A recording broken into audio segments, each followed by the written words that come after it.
दोस्तों आज भारत में तमाम बाइक्स मौजूद हैं, कुछ अच्छी और कुछ बेहतरीन, कुछ कम कीमत की तो कुछ लाखों में। लेकिन इन सभी के प्रति लोगों की दीवानगी इतनी नहीं है जो कभी यामाहा RX 100 के लिए हुआ करती थी। वैसे क्या आप जानते हैं कि भारतीय ऑटोमोबाइल बाजार में आज तक के इतिहास में ऐसा कौन सा व्हीकल आया था जो सरकार के गले की फांस बन गया और मात्र 11 साल में कंपनी को बंद करना पड़ा? क्यों ये बाइक प्रशासन के गले की फांसी बन गई थी? ऐसा क्या हादसा हुआ था? साथ ही हम बात करेंगे आज इस वीडियो में कि यामाहा की कंपनी कहाँ है, यामाहा का मालिक कौन है, कौन कौन से मॉडल आज के टाइम में अच्छी पोजीशन में चल रहे हैं, उन यामाहा मॉडल की कितनी कीमत है, यामाहा बाइक एवरेज कितनी देती है। क्योंकि इस तरह के बहुत सारे सवाल हर आदमी के मन में होते हैं जो व्हीकल खरीदने से पहले जानना चाहते हैं। हमने जब इस टॉपिक पर रिसर्च की तो हमें रिजल्ट ना के बराबर मिला। इसी के चलते हम आज की इस वीडियो में यामाहा कंपनी से रिलेटेड टॉपिक के बारे में पूरी जानकारी आपको उपलब्ध करवाने की कोशिश करेंगे। और अगर आपको हमारी ये जानकारी पसंद आए तो वीडियो को लाइक और चैनल को सब्सक्राइब कर दीजिए। चलिए शुरू करते हैं आज की इंटरेस्टिंग वीडियो।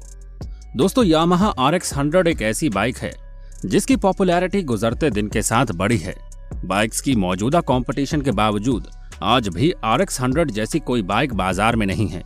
इसके कई कारण हैं, जिसमें से एक है इसका शक्तिशाली इंजन और कम दाम। वहीं इसका कम वजन इसे हल्का और फुर्तीला बनाता है। ये अपने जमाने में रेसिंग के दीवानों से लेकर कॉलेज के सभी लड़कों की फेवरेट रही। आपने भी कभी न कभी ये बाइक जरूर चलाई होगी। यामाहा RX 100 मोटरसाइकिल ने लोगों के दिलों पर राज किया है। ये सच में रेसिंग के लिए इंस्पायर्ड करने वाली बाइक थी। उस समय में जब टू व्हीलर बाजार में चुनिंदा बाइक्स मौजूद थी, ऐसे समय में रेसिंग के दीवानों ने जमकर इस रोमांचक मोटरसाइकिल का लुत्फ उठाया। आपको बता दें, यामाहा एक जापानी मोटरसाइकिल निर्माता कंपनी है जिसका पूरा नाम यामाहा मोटर कंपनी लिमिटेड है। कंपनी मोटरसाइकिल, नाव और समुद्री जहाज के बाहरी मोटर्स और भी कई अन्य मोटर उत्पादों का निर्माण करती है। यामाहा कंपनी की स्थापना 1955 में जेनिची कावाकामी ने की थी, जो इस कंपनी के फर्स्ट प्रेसिडेंट भी थे। जेनिची कावाकामी ने अपना पहला उत्पाद इसी वर्ष में 125 सीसी YA1 मोटरसाइकिल का निर्माण किया था। दोस्तों अब आपको RX 100 यामाहा बाइक के सक्सेस की कहानी सुनाते हैं। यामाहा ने RX 100 से पहले RD 350 नाम से एक बाइक बाजार में उतारी थी। स्पोर्ट्स, खासकर रेसिंग दीवानों के लिए बनी इस मोटरसाइकिल में आगे की ओर डिस्क ब्रेक दिए गए थे।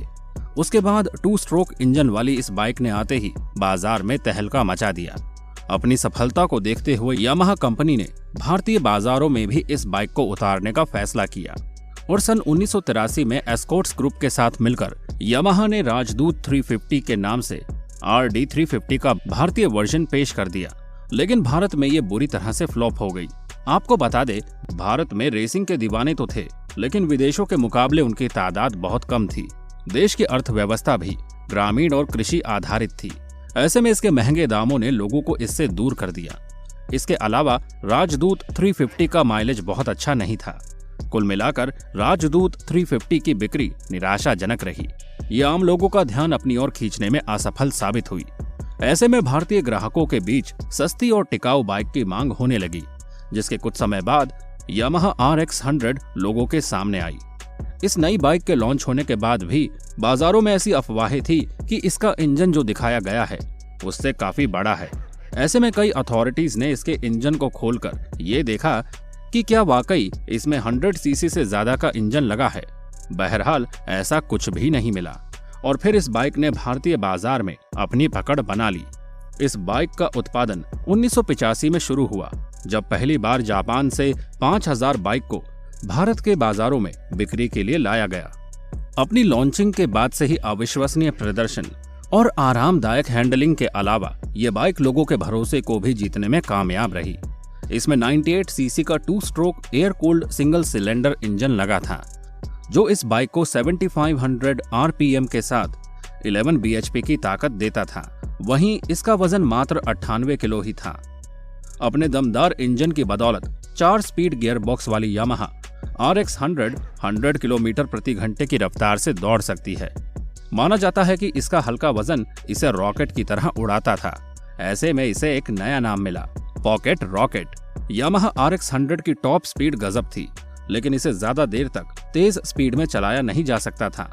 इसका हल्का वजन और बॉडी इसके संतुलन को बिगाड़ सकती थी। दोस्तों, जैसा कि हमने आपको वीडियो के शुरू में बताया था कि भारतीय ऑटोमोबाइल इतिहास में एक बार ऐसा भी हुआ था कि सरकार को बिना किसी प्रदूषण मानकों के उल्लंघन के एक मोटरसाइकिल के उत्पादन और विक्रय को बैन करना पड़ा था। आइए आपको इसकी वजह बताते हैं। हालांकि इस बाइक से ना तो प्रदूषण होता और ना ही किसी दूसरे सरकारी नियमों का उल्लंघन होता था, और फिर भी सरकार को इसे बैन करना पड़ा था। महज 100 सीसी की क्षमता रखने वाली इस बाइक ने अपने शानदार पिकअप और रफ्तार के चलते खूब सुर्खियां बटोरी, और मीडिया रिपोर्ट्स के अनुसार उस समय सरकार इस बाइक की रफ्तार से काफी परेशान थी। ऐसे में कंपनी को साल 1996 में इसका प्रोडक्शन बंद करना पड़ा था। सरकार ने तब बाइक के लिए गाइडेड स्टैंडर्ड्स तय किए, जिसके चलते कंपनी को भारतीय बाजार से यामाहा RX 100 को हटाना पड़ा था। आपको जानकर हैरानी होगी कि एक और जहां इसकी स्पीड रेसिंग के दीवानों को अपना कायल बनाती थी, वहीं इसने चेन स्नेचरों को भी प्रोत्साहन प्रेरक दिया। ये एक संयोग ही था कि फुर्तीली स्पीड ने चेन स्नैचर और अन्य अपराधियों के बीच यामाहा RX 100 बाइक को एक लोकप्रिय वाहन बना दिया था। अपराधी क्राइम के बाद तुरंत वहां से रफू चक्कर होने के लिए इसका इस्तेमाल करने लगे थे। हालांकि ये तभी तक था जब तक बाजार में काले कलर की पल्सर नहीं आई थी। इसके बाद ब्लैक पल्सर अपराधियों का प्रमुख वाहन बन गई। वैसे यामाहा RX 100 की शुरुआती कीमत लगभग 19,764 रुपए थी, जो आज के दौर में लगभग 6 लाख रुपए तक पहुंच जाती है। अगर आज के मुकाबले में देखें तो 100 सीसी की कोई बाइक खरीदने के लिए ये एक बड़ी रकम है, लेकिन तब कम ही ऑप्शन थे, इस लिहाज से ये कोई ज्यादा महंगी नहीं थी। वहीं उस समय टू व्हीलर बाजार में 100 सीसी की हीरो होंडा CD 100 भी थी, लेकिन इसके मुकाबले उसकी बिक्री कहीं नहीं थी। लोगों में RX 100 के प्रति एक अलग सी दीवानगी देखी जाती थी। शुरुआत में ये 3 रंगों जैसे चेरी लाल, मोरपंखी नीला और काले रंग में उपलब्ध थी। इसके बाद कई और रंग में भी इसकी बिक्री हुई। यामाहा RX 100 इकलौती ऐसी बाइक थी जिसने 1985 से लेकर 1996 तक भारतीय सड़कों पर राज किया था। फिर समय बदला और ये कानून के फेर में फंस गई। इस कारण इसका उत्पादन बंद करना पड़ा। माना जाता है कि कंपनी ने प्रदूषण उत्सर्जन नियमों के अनुसार इस मोटरसाइकिल के इंजन में बदलाव नहीं किया। इस कारण साल 1996 में इसे बंद कर दिया गया। यामाहा RX 100 ऐसे समय में लॉन्च की गई थी जब मोटरसाइकिल सुरक्षा के संबंध में ज्यादा कानून नहीं थे। ऑटोमोबाइल्स पर तमाम तरह के पर्यावरण सुरक्षा संबंधी कानूनों का पालन करने का जो दबाव आज है, वो उस दौरान नहीं था। माना जाता है कि यही वो सबसे बड़ा कारण था जिसकी वजह से यामाहा RX 100 की कीमत कम रही। यामाहा को मोटरसाइकिल के इंजन को पर्यावरण के अनुकूल बनाने की कोई आवश्यकता नहीं थी। इससे निर्माताओं को लागत कम रखने में मदद मिली। इसके विपरीत अगर वर्तमान स्थिति को देखा जाए तो पिछले 30 सालों में कई प्रकार के पर्यावरण सुरक्षा कानून आए हैं। इस कारण ऑटोमोबाइल प्रौद्योगिकी में भी अविश्वसनीय विकास हुआ है। इस कारण मोटरसाइकिल सुरक्षा मानदंड कठोर हुए हैं। कंपनी ने अपनी इस फेमस बाइक को बनाना बंद भले ही कर दिया हो, लेकिन आज भी बाइक के शौकीनों के लिए यामाहा RX 100 एक दमदार मोटरसाइकिल है। बाइक के दीवानों ने इसे अपने हिसाब से मॉडिफाई किया है और उसी शान के साथ सड़कों पर इसकी सवारी करते हैं। माना जाता है कि आज भी भारतीय लोग यामाहा RX 100 बाइक के मॉडिफाइड वर्जन को खरीदने के लिए 1.5 लाख रुपए तक खर्च कर देते हैं। इससे लोगों के बीच इस 50,000 रुपए कीमत की गाड़ी के प्रति दीवानगी को देखा जा सकता है। वहीं इस बाइक के नाम पर तो दक्षिण भारत में एक तेलुगु फिल्म RX 100 भी बन चुकी है।